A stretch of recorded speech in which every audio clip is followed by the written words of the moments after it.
दोस्तों अभी जो लेखपाल की परीक्षा होने वाली या फिर एएसओ की परीक्षा होने वाली यूपी ट्रिपल एस की अभी या और यूपी के एग्ज़ाम होने वाले, उसकी दृष्टि से यूपी का करंट अफेयर जो है बहुत ही ज़्यादा महत्वपूर्ण है।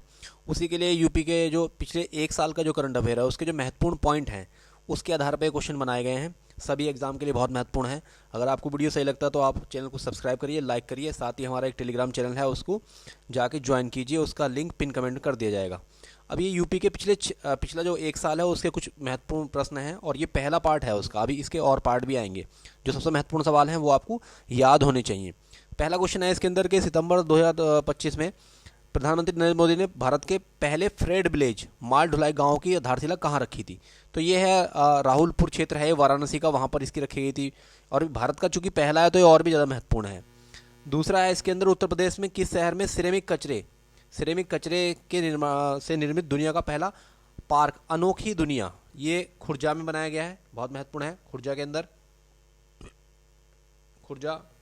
इसके बाद भारत की पहली टेम्पर्ड ग्लास विनिर्माण सुविधा उद्घाटन कहाँ किया गया इसका, तो नोएडा में किया गया है इसका। ये जहाँ पर भी भारत का पहला आएगा वो बहुत ही ज़्यादा महत्वपूर्ण होगा क्वेश्चन। इसके अलावा ये बहुत महत्वपूर्ण क्वेश्चन है, ये आने वाले टाइम में आएगा पक्का क्वेश्चन, कि उत्तर प्रदेश की निर्यात प्रोत्साहन पॉलिसी 2025-30 के तहत, यही पूछ लिया कब लॉन्च हुई, तो 2025 में लॉन्च हुई ये निर्यात प्रोत्साहन पॉलिसी उत्तर प्रदेश की। ये पहली निर्यात प्रोत्साहन पॉलिसी है। इसके तहत राज्य का जो निर्यात है उसको दुगुना करने का कब तक का टारगेट है, 2030 तक दुगुना करने का टारगेट। जितने भी टारगेट हैं वो बहुत याद रखने हैं आपको, जैसे कि $1 ट्रिलियन इकोनॉमी का टारगेट है 2029-30 तक। बहुत ही ज़्यादा महत्वपूर्ण है, ये याद रखना है आपको। दोनों ही टारगेट आ सकते हैं एग्जाम में। इसके बाद है मिशन शक्ति का 5वां चरण सितंबर 2025 में शुरू हुआ है। इसका पहला चरण कब शुरू हुआ था, ये बहुत महत्वपूर्ण है कि मिशन शक्ति जो है ये कब शुरू हुआ था। अक्टूबर 2020 में शुरू हुआ था और अभी सितंबर सितंबर 2020 में ये शुरू हुआ था और सितंबर 2025 में इसका 5वां चरण शुरू हुआ है अभी हाल फिलहाल में। मिशन शक्ति आपको याद रखना है किससे संबंधित है, महिला की जो सुरक्षा है, उनका जो स्वावलंबन है, शक्ति स्वावलंबन स्वरोजगार, इससे संबंधित, मतलब महिला सशक्तिकरण से संबंधित है ये मिशन शक्ति। तो ये याद रखना है कब शुरू हुआ था, अक्टूबर 2020 में शुरू हुआ था। 5वां चरण इसका सितंबर 2025 में अभी शुरू हुआ है। इसके बाद है एसजीडीपी के मामले में उत्तर प्रदेश का कौन सा स्थान है, तो उत्तर प्रदेश का दूसरा स्थान। पहले नंबर पे ग्रोथ रेट, इसे बोलते हैं स्टेट जीडीपी का जो ग्रोथ रेट है उसके मामले में दूसरे नंबर पे है यूपी। पहला नंबर है तमिलनाडु का। और यूपी का ग्रोथ रेट कितना रहा है 2024-25 में, तो याद रखना ये है 8.9%। ये ग्रोथ रेट है, ना कि इंडिया के जीडीपी में हिस्सेदारी, वो है 9.1%। वो अभी पिछली जो बजट की वीडियो थी उसके अंदर था। दोनों अलग अलग चीज़ें हैं, जीडीपी का ग्रोथ रेट अलग चीज़ है और भारत की जीडीपी में हिस्सेदारी अलग चीज़ है। तो जो यूपी है वो भारत के अंदर सबसे तेज़ी से बढ़ते हुए स्टेट्स के अंदर दूसरे नंबर पे है, तेज़ी से जीडीपी के मामले में बढ़ते हुए स्टेट के मामले में। उसके बाद है भारत की पहली निजी एआई यूनिवर्सिटी कहाँ खुल रही, तो ये उन्नाव में खुल रही है। बहुत महत्वपूर्ण है ये भी सवाल, ये आएगा लगभग, बहुत ही महत्वपूर्ण है। इसके बाद उत्तर प्रदेश अंतर्राष्ट्रीय व्यापार शो का आयोजन कहाँ किया गया है, तो नोएडा में किया गया है। ये बहुत ही महत्वपूर्ण है, ये भी याद रखना। उत्तर प्रदेश अंतर्राष्ट्रीय व्यापार शो का 2025 मोदी जी ने इसका उद्घाटन किया था, तो और भी ज़्यादा महत्वपूर्ण है ये। राज्य खनन तत्परता सूचकांक, ये बहुत महत्वपूर्ण है।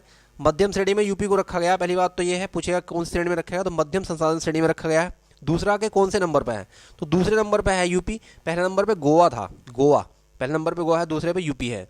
उसके बाद है उत्तर प्रदेश के ग्रीन हाइड्रोजन उत्कृष्टता केंद्र। ग्रीन हाइड्रोजन पक्का सवाल आएगा कहीं ना कहीं। ग्रीन हाइड्रोजन उत्कृष्टता केंद्र की स्थापना किस देश की सहायता से हो रही है। अभी ये नहीं पता लग रहा है कि ये जो सेंटर ऑफ एक्सीलेंस है फॉर ग्रीन हाइड्रोजन ये कहाँ बनाया जा रहा है, लेकिन ये पता लग गया कि किस देश की सहायता से बनाया जाएगा। ये है जापान की सहायता से।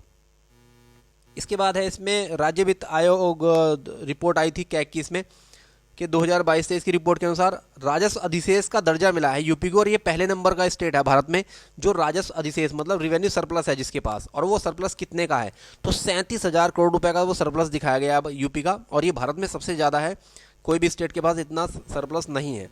उसके बाद भारत की पहली ड्रोन फॉरेंसिक लैब कहाँ बनाई जा रही है, ये बहुत ज़्यादा महत्वपूर्ण है। ड्रोन फॉरेंसिक लैब तो लखनऊ में। इसके अलावा एक और क्वेश्चन पिछली बार का जो बजट था उसमें आया था कि ड्रोन हब के रूप में किसे बनाया जा रहा है। ड्रोन हब बन रही है लखनऊ और कानपुर। तो हालांकि ये जो ड्रोन फॉरेंसिक लैब है ये कानपुर लखनऊ में बनाई जा रही। उसके बाद अयोध्या दीपोत्सव, ये बहुत महत्वपूर्ण है कि दीपोत्सव जो है 2025 का ये कहाँ पर मनाया, तो अयोध्या में मनाया जाता है। इसके अलावा Guinness book of world record में इसका नाम आया था। तो कितने लाख, तो 26 लाख से ज़्यादा, 26 लाख 10 हज़ार कुछ करके थे जो दीप जलाए थे गवर्नमेंट ने। और ये Guinness book of world record में इसका नाम आया है। तो याद रखना 26 लाख से थोड़े ज़्यादा हैं, 26 लाख से थोड़ा ज़्यादा, एग्जैक्ट नंबर तो याद नहीं रख पाओगे। उसके बाद सुप्रसिद्ध गायक छन्नूलाल मिश्र, ये बहुत महत्वपूर्ण है, इनका संबंध किस घराने से है? तो बनारस घराने से था इनका संबंध, डेथ हो गई इनकी। और पद्म भूषण इनको अवार्ड मिल रखा है पहले, पद्म भूषण अवार्ड, ठीक है। और इसके बाद ये मिर्ज़ापुर से संबंधित थे, मिर्ज़ापुर में इनका जन्म हुआ था।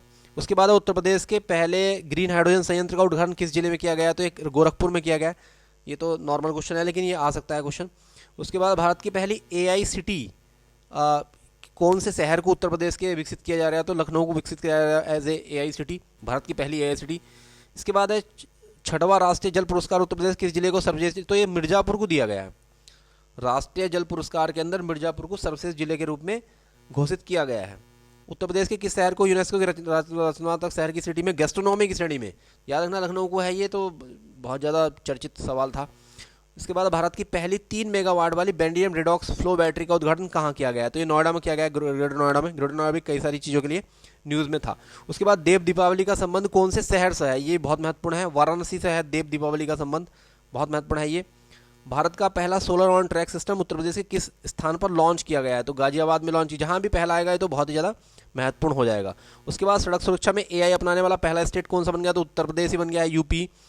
उत्तर प्रदेश में किस स्थान पर PM मित्र पार्क? हाँ, तो देखो 7 पार्क लग रहे हैं पूरे देश के अंदर, एक यूपी के अंदर लग रहा है, इसमें लखनऊ के अंदर, तो ये याद रखना है आपको। इसके बाद उत्तर प्रदेश का कौन सा शहर स्मार्ट सिटी मिशन में शामिल नहीं? ये बहुत ही महत्वपूर्ण सवाल है। 10 शहर उत्तर प्रदेश के स्मार्ट सिटी में शामिल हैं, गोरखपुर नहीं है, ये और आपको जो और 7 भी हैं वो भी याद रखने हैं। बरेली भी है, अलीगढ़ भी, झांसी भी है, प्रयागराज भी है, वाराणसी भी है, ये सारे ही शहर हैं इसमें, याद रखने हैं आपको कौन कौन से और भी हैं इसमें। इसके बाद एस्पिरेशनल डिस्ट्रिक्ट प्रोग्राम के अंदर यूपी के कितने जिले हैं इसमें? तो 8 जिले हैं एस्पिरेशनल डिस्ट्रिक्ट प्रोग्राम के अंदर। और ये प्रोग्राम कब शुरू हुआ था? ये शुरू हुआ था 2018 में। और किसने शुरू किया था? नीति आयोग ने। तो ये भी आपको याद रखना है, आ जाएगा एग्जाम में। उसके बाद हृदय स्कीम जो है ये 2015 में शुरू हुई थी। हृदय स्कीम शायद 15 या 16 में, 15 में हुई थी। इसमें उत्तर प्रदेश के कौन से 2 शहर शामिल है? तो वाराणसी और मथुरा शामिल है इसमें, डायरेक्ट क्वेश्चन आ सकता है दोबारा से। इसके बाद कौन सी नदी को पुनर्जीवित करने के लिए उत्तर प्रदेश सरकार ने मिशन शुरू किया है? बहुत महत्वपूर्ण है, गोमती नदी को पुनर्जीवित करने के लिए नया मिशन लॉन्च किया गया है।